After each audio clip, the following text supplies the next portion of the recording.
From the Bob Mills Weather Center, meteorologist Cassie Heiter.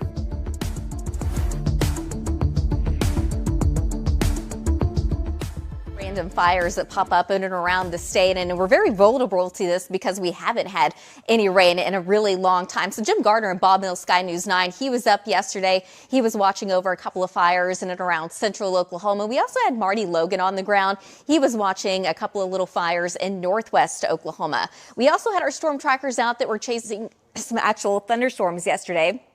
Believe it or not, we did have a little bit of rain in parts of the state, and that was Marty Logan. We had Brandon Pennell and Val and Amy Castor.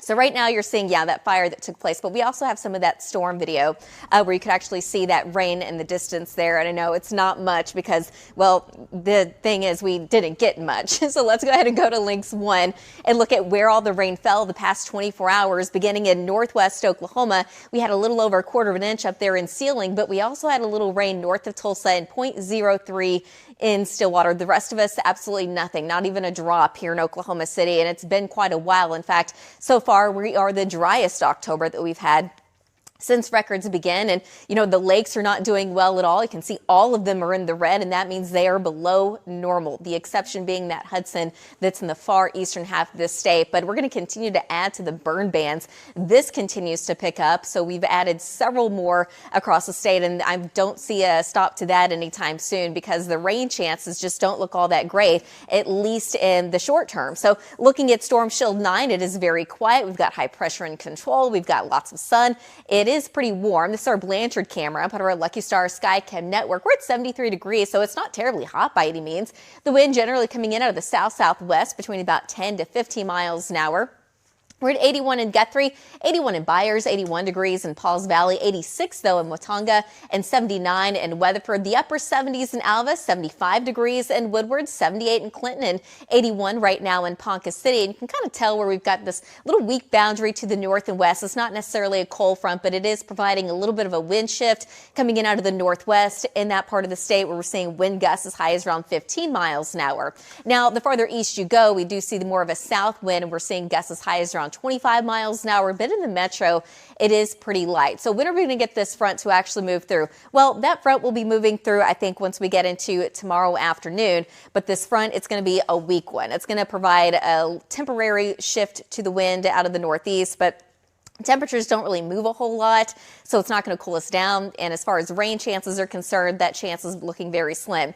We do have a stronger cold front on the way by the time we get into Thursday night and early Friday. This one looks nicer because we're expecting temperatures to go down. It's going to be a little bit more comfortable outside. The bad news with this particular front, it does look like it's going to be coming through dry. There are no rain chances at this point. We're going to be warming up through the end of the weekend into early next week, but we're watching another storm system that should be coming by sometime right around Halloween. And right now, it looks like there is some rain chances behind it. Temperatures should drop. The better rain chances would be north of Oklahoma, but a lot can change from now until then, so we'll fine-tune it as we get a little bit closer.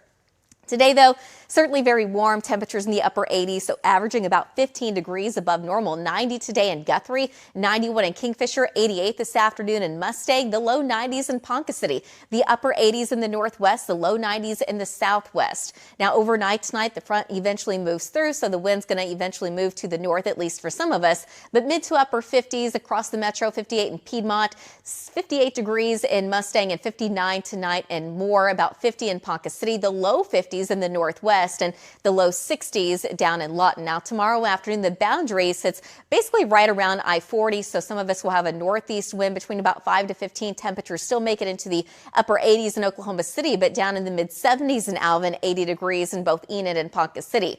This boundary could help to trigger a few isolated showers and storms, but whatever we do get, it certainly wouldn't amount to a whole lot, but at any one location, that chance is going to stay pretty low. Thursday afternoon, the wind's back in out of the south, and we're going to see wind gusts potentially as high as around 40 miles an hour in western Oklahoma. 93 degrees in Alva, 90 in Woodward, 91 in Clinton, and 92 in Altus. But because it's going to be so warm and very windy, the fire threat will be at its highest come Thursday afternoon. So we're looking at all of western into central Oklahoma under a high fire threat. The farther east you go, the fire threat is still there. It will just be a little bit less. So we have to watch that very closely. Thursday. Now, once the cold front moves in, temperatures go back down into the upper 70s for Friday, mid 70s on Saturday. And don't forget that the weather team will be at the National Weather Center in Norman for the National Weather Festival. All of our team and our storm trackers, Jim Gardner and Bob Mills, Sky News 9, we're all going to be there. It's going to be a lot of fun, and it's going to be from 10 to 2, so a full 4 hours that you have the opportunity to get down there and see us. I love it. That's always a fun time, always a long line, too. Very long line. So popular. Yeah. Thanks, Cass. All right. Hey, still ahead, a viewer wants to know about more sugar-free alternatives. We have details coming up in today's Daily Dose. A city of the future.